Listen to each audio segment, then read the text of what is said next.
we're gonna jump right into our sprint mechanic work, working on form and technique and the biomechanics to linear speed development.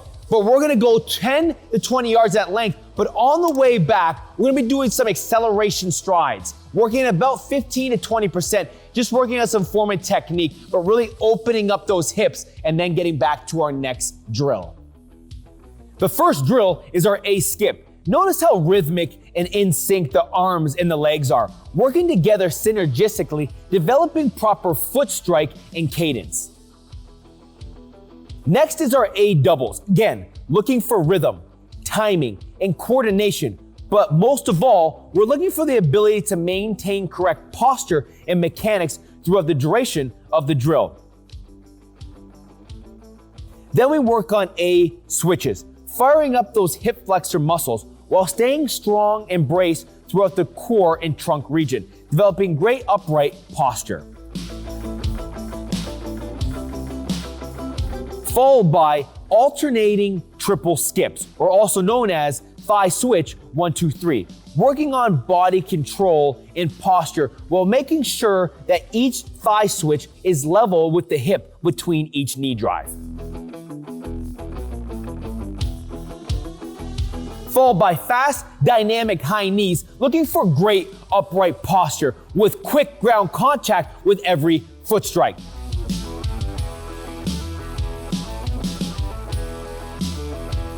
Finishing off with backwards runs, focusing on opening up our hip flexors and coming back with scissor bounds, making sure to claw the ground back underneath us, pulling ourselves forward dynamically using those hamstrings. So now we're gonna jump right into our hurdle mobility drills. The first 3 exercises are going to be exercises that we have done for the last 5 weeks. Then we're gonna go into 3 new exercises that are going to help challenge you, but they're also going to help enhance your skills and athletic abilities. Complete 2 sets of each exercise, or 1 per side, of hurdle walkovers, alternating hurdle walkovers, and alternating backwards hurdle walkover, with the new exercise being dynamic hurdle step over to high knee,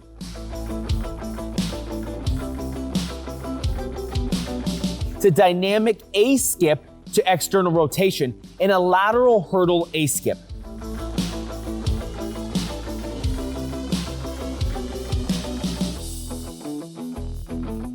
Now focus on this. When performing hurdle mobility exercises, it is very important to maintain correct posture and alignment to maximize structural integrity in order to properly increase hip mobility. Think about staying long and tall without rounding your back or breaking at the knees and hips. When stepping over the hurdle, maintain proper speed mechanics as your lead leg lifts up into flexion, increasing hip flexor strength and core stability, while your trail leg stays within the hurdle as it passes over, increasing hip mobility and joint fluidity. Also, make sure to keep your foot dorsiflexed and coordinate your arms to stay rhythmic with your lower body.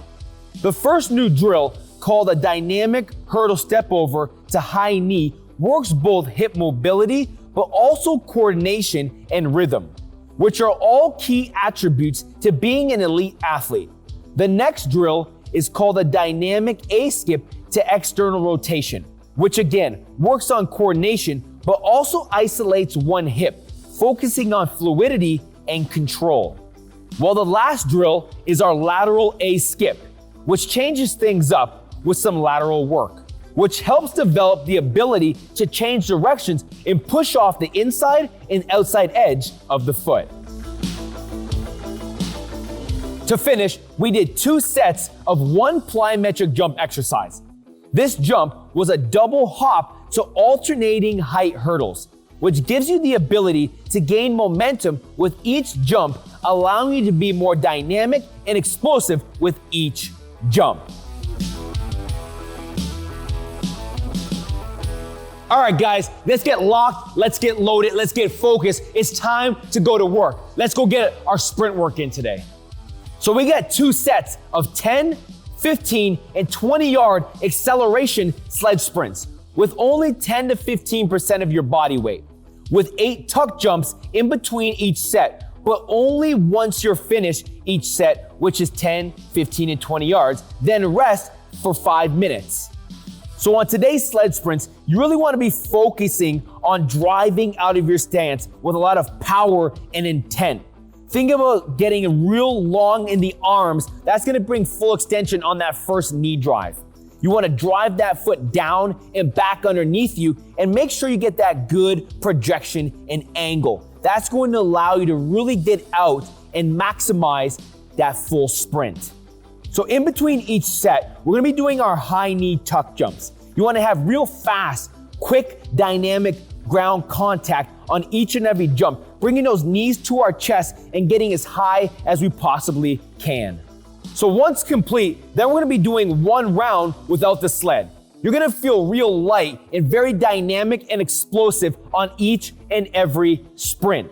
But still, focus on form and technique and projecting on that perfect angle to really get you out of that stance.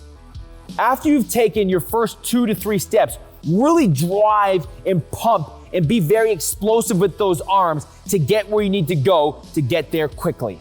So once finished with your sprints, you're then going to do 1 set of 2 20-yard high knee runs, focusing on form and technique and upright posture. All right, guys, now we're gonna get into our show-stopping core development. Let's go, baby. Hey, what's up, Pep Nation? Our first exercise today in our core series, we're gonna be doubling up, but the first one is going to be our bandit rotational chops. Now, this is a great exercise because we really work on some eccentric strength coming back with an explosive movement, but then he comes back, he does a quarter, and it comes back again. So look at here. He comes back, whips, goes back eccentrically, half quarter reps, pulling back through. It's very good for those side obliques and a very quick, fast, dynamic rotation that really hits those obliques through pure movement that you would do in sports.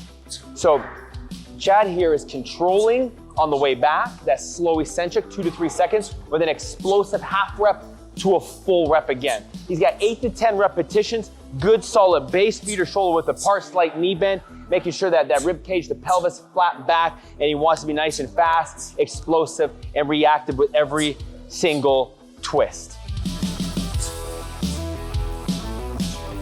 All right, so exercise number 2 is gonna be done right after our explosive rotations. And this is our weighted V-ups. Now, if you don't have a weight at home or you're just not at this level yet, you don't need to use the weight. What this is doing is it's simulating a lot of deep transverse abdominal strength. So we're really gonna hit that deep lower abdominals, and you wanna lower your legs as slow as you can, making sure you control the movement, especially on the way down. That back is gonna stay nice and flat. You're thinking rib cage to pelvis when that's down so that back doesn't get that big arch. And when he's here, okay, he wants to really lower down very slow with those lats so he doesn't hurt himself or get into an injury doing this exercise. You got 10 repetitions, make sure it's controlled each and every rep. All right, Pep Nation, so we're going to our second series of our core work. Now, this one is a real challenge right now, so you can use the med ball or a weight plate if you need an extra boost, if you need something to really get some extra resistance, or you can do this if you're at a beginner stage without any weight. So we're gonna be doing a hanging leg raises. So just have a bar that's nice and secure. Chad's gonna jump up here. I'm gonna throw the weight, the med ball right in between his legs. He's got 15 repetitions. On every 5th rep, he's gonna hold an isometric pause. So we got 15 repetitions in total. This is really working those lower abdominals, and we're also working those hip flexors. He's making sure he's nice and controlled throughout each drop of the legs, and he's thinking rib cage to pelvis, core nice and tight, and he's got a nice, strong, firm grip, really allowing his arms just to let go and just hang here, because this is all abdominals here.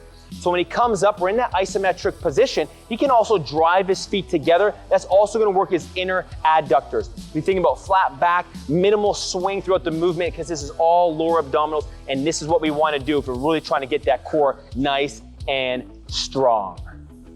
All right, Pep Nation, so we're finishing off with our last core series, and it's gonna be right after our hanging leg raises. And it's our XXX Superman back extensions. So we're gonna be doing some cross body work. So he's gonna start off on his left arm, right leg. He's gonna raise those together as one complete unit. So he's gonna do 10 on one side, and when he completes 10 on one side, he's gonna go 10 on the other side, and then 10 doubles, two arms, two legs to put together. And what I like about this exercise is it not only opens up and really works that core, but it's also working that glute and that low back. So we wanna make sure that when we're doing our core work, that we're hitting everything. So we know that trunk is not just in the front, it goes all the way to the back. So you have to be aware and cognitive that you hit everything. Especially when you're a sprinter, you're an athlete, you're a multi-directional athlete, you need to hit all encompassing muscle groups. So we're hitting that glute, we're hitting that low back, we're hitting that whole lumbar, we're hitting everything to make sure that you are locked, loaded, ready, and bulletproofed to be that explosive, dynamic, reactive athlete that you wanna be. So we got 10 cross-sectional, going left to right to left, 10 each, that's 20 total. And then we got 10 doubles here. And you wanna make sure you don't go up too high, that you stay nice and controlled, and you're just looking for that nice glute squeeze and low back activation. You're gonna open up that front side, that anterior side of that core. It all comes together as one complete unit. I want you guys to try this at home. There's 30 total reps. Let's get in, get out, and get our body prepared for battle.